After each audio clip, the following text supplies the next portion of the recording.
Sejak dilantik menjadi Panglima TNI, Jenderal Andika Perkasa memiliki tugas baru untuk mengenal dan mengetahui lebih dalam lagi satuan-satuan tempur yang ada di lingkungan Tentara Nasional Indonesia.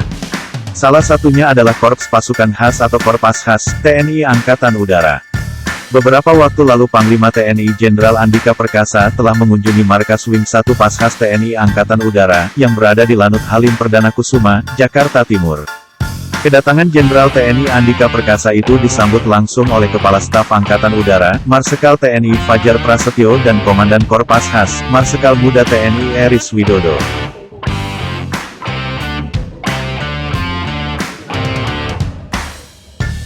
Dikutip dari fifa.co.id dan voi.id, mantan Kepala Staf Angkatan Darat itu menegaskan di hadapan para komandan dan prajurit Pashas TNI Angkatan Udara, bahwa kedatangannya ke markas pasukan elit TNI Angkatan Udara itu dilakukan sebagai upaya untuk mengenal lebih jauh lagi pasukan elit TNI Angkatan Udara, yang terkenal memiliki kemampuan pertempuran darat, pertahanan udara, dan operasi khusus tersebut.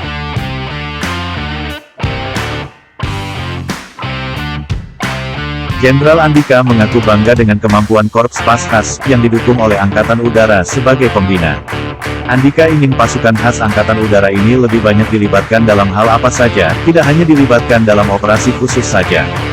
Karena menurutnya, kematangan tidak hanya dibangun dari operasi, kadangkala pergaulan juga akan berpengaruh terhadap tugas-tugas.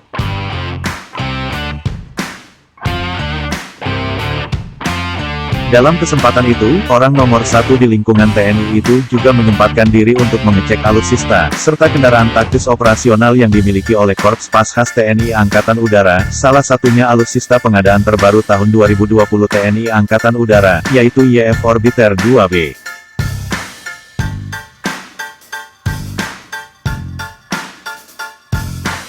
Panglima TNI Jenderal Andika Perkasa mengaku penasaran dengan YF Orbiter 2B, pesawat tanpa awak yang dimiliki Pashas TNI AU.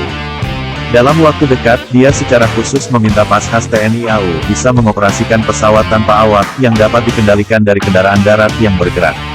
Daya jelajahnya bisa mencapai lebih dari 30 km, dengan durasi penerbangan 2 jam yang didapat melalui baterai. Yang hebatnya lagi, YF Orbiter 2B bisa terbang hingga ketinggian 18.000 kaki.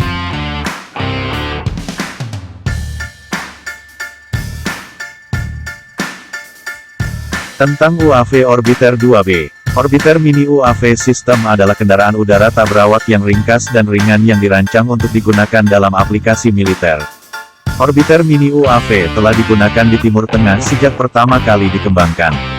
Sistem ini digunakan untuk misi pengintaian, konflik intensitas rendah dan operasi perang perkotaan serta misi jarak dekat. Orbiter Mini UAV diproduksi oleh perusahaan Israel Aeronautics Defense Systems.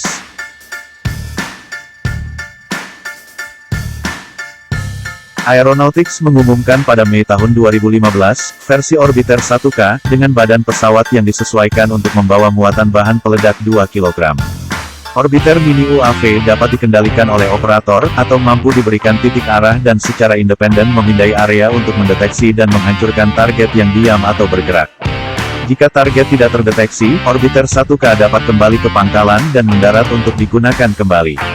Orbiter 1K dapat terbang selama 2-3 jam dengan membawa sensor elektrooptik atau inframerah dengan hulu ledak unik yang karena ciri akustiknya yang rendah sehingga tidak terdeteksi hingga 2 detik sebelum memulai penyerangan. Selanjutnya Aeronautics mengembangkan Orbiter 1 menjadi varian yang lebih canggih, Orbiter 2 dan Orbiter 3.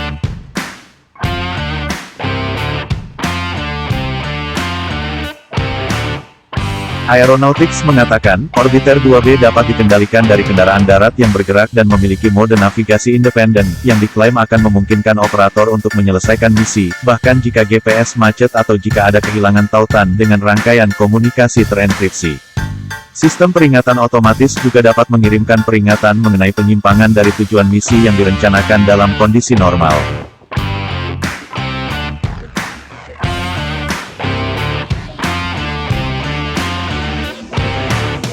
Dengan daya tahan operasi 4 jam, Orbiter 2B dapat membawa muatan 1,5 kg dan jangkauan hingga 4,2 nautical miles atau 80 km.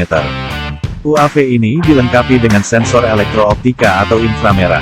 Perusahaan mengatakan UAV ini dapat diluncurkan menggunakan peluncur atau ketapel yang dapat dirakit dalam 10 menit. Jika misi selesai, maka UAV akan dipulihkan dengan parasut dan airbag.